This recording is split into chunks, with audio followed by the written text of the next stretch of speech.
Hello friends, what's up? How's it going? Today's video is on the book Keeping Score by Dee Lagasse.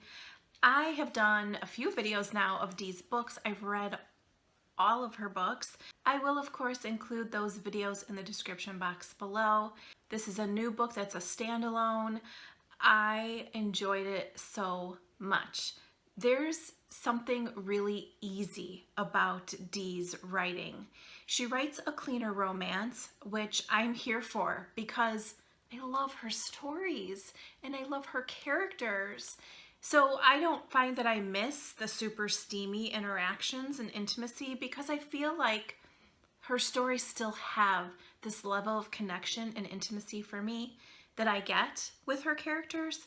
And Keeping Score just ticked all my boxes. The story is about Issa and Jake. I believe that, I'm going to say her name's Issa. I hope I'm right. It's short for Isabel, and I know that her grandmother and mom are, I believe, from a Latin American country. So if I had an accent and from that country and said the name Isabel, I believe it would be Isabel. So I'm going to say her name's Issa. I hope I'm right. The book starts out with a prologue and then picks up with the first chapter 6 years later. Immediately in the prologue, I was like hooked. It's a friends to lovers, which I love. There's so much connecting these two characters. They have this long-standing friendship. Jake is really part of her family, him and his mom. They grew up together. Issa's dad is the local high school football coach, but before that, he was a very successful pro football player. And then when he retired, he came home and dedicated his time to the local high school team. Jake has played football his whole life and played for Issa's dad, the coach. He then went on to play in college, and then he went pro. Playing for the local pro team, he has come back to put down roots. He bought a house that's just down the street from her parents, and he's ready to get back and kind of settle into life there. The book is dual perspective, but the first part of the book is a lot from Jake, and I immediately liked him from the prologue. The prologue lays the groundwork for what we need to know, of course, and reading this from Issa's perspective, I was super excited to get to know Jake. I know there's a glare, I'm sorry. If you guys know of blue light glasses that are also readers that don't have the glare, I would love to hear. Let me know because like this is terrible. It's a beautiful sunny day, so now you can see all the reflection, and I actually don't even have to have a light on today, which is really nice, but I know there's a glare, so I apologize. Anyway, this is Issa. Anyone with two seeing eyeballs could tell there was more than friendship between me and Jake. But if someone so much as hinted there could be more than a platonic friendship between me and Jake, I went into defense mode. It was mostly self-preservation at that point. So we know that she's into him. I wanted to see if he was into her.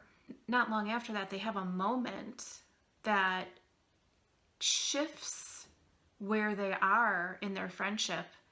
And then, you know, what we see later on, picking up 6 years later when the book starts. And Issa says, Jake Pierce was my best friend until I broke his heart. So I was like, oh, okay. Issa was kind of a surprise to me, and I couldn't wait to get to know Jake. We know that they miss each other. We read about what Jake's life has been like after he left and went to college, what Issa's been doing. She's a photographer. She's still as tight as ever with her family. She has an amazing best friend. And like I said, Jake's come back into town, and it was kind of sad because there were times in that 6 years separation that my heart hurt for Issa when she was telling us that he stayed tight with her family because he has such a bond with her dad, and that her dad really was a mentor to him through college and going into the pros, and how well respected her dad is, how well respected Jake has become in his career. But yet they're harboring this notion and this miscommunication that neither one of them cared as much as they thought the other cared, and the loss of their friendship. And that was sad to me. And I wondered how we were going to get beyond that, because they have to get beyond it, right? It's a love story. And I wondered how long we were going to wait. And I was glad that Dee did not make us wait that long. To watch two characters work it out and work through issues in the beginning of a relationship, the middle of the relationship, I'm into. I love all of that. I love the resolution of conflict. And I love watching two people fall in love. So knowing that we didn't have to wait too long, but yet seeing where we were going, I was totally into. Like I mentioned, Dee's books are always really easy to read. I found myself connecting with Issa right away. She's a great girl. But a lot of the passages that I highlighted were from Jake's perspective. Jake, yes, is swoony, for sure. But there was something about this picture that I had in my head of him, because Dee showed lots of pictures of her muse. And then the way he is, she wrote him effortlessly. You know he's this big football star, but yet he's come back to the town that he's raised in. So that levels him out a little bit. He's not arrogant. Jake is humble by nature, but yet has all of the success. So I really liked getting to know him, and I felt like I needed a little more for him to wrap my head around him, and I loved how much we got of him. As always, I have a couple passages I'd like to share with you. It was so cliche, but football was my first love. Nothing meant more to me. Isabel Coleman came pretty damn close though, which was why when I returned to Massachusetts last season, my first reaction was, F yes, immediately followed by an oh shit. I knew there was no way I would be able to avoid her forever, especially when the Colemans were the closest thing I had to family in Massachusetts now. It's why I bought the house I did without even looking at it. All I needed to know was it was on the same street Coach lived on. Anything else could be dealt with later. There are a lot of moments like that they both have in relation to each other that I loved. And this is from Jake again. It was easy to fall in love with her. During a game of tag on the playground in kindergarten, I fell on the pavement. My legs shook as I stood up. Both of my palms and knees were covered in bloody scrapes. The tears welled in my eyes, but I tried so damn hard not to cry.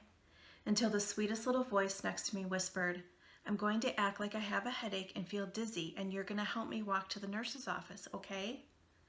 I could still see her big brown eyes pooled with worry as she waited for me to agree. When we got to the nurse's office, she handed over the hall pass given to her by the recess monitor and explained why she lied.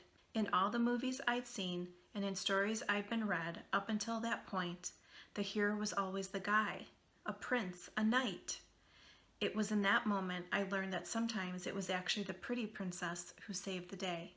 Issa Coleman was the hero of that story, and so many of our stories after that as well. Okay, do you see why? Like, that even makes me a little teary. This is why I loved Jake. Oh my gosh. And then this last one is from Issa's perspective.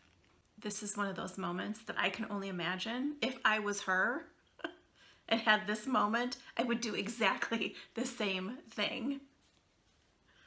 After saying bye to Mom, I snapped a photo of the back of the jersey spread across my bed, attaching it to a text.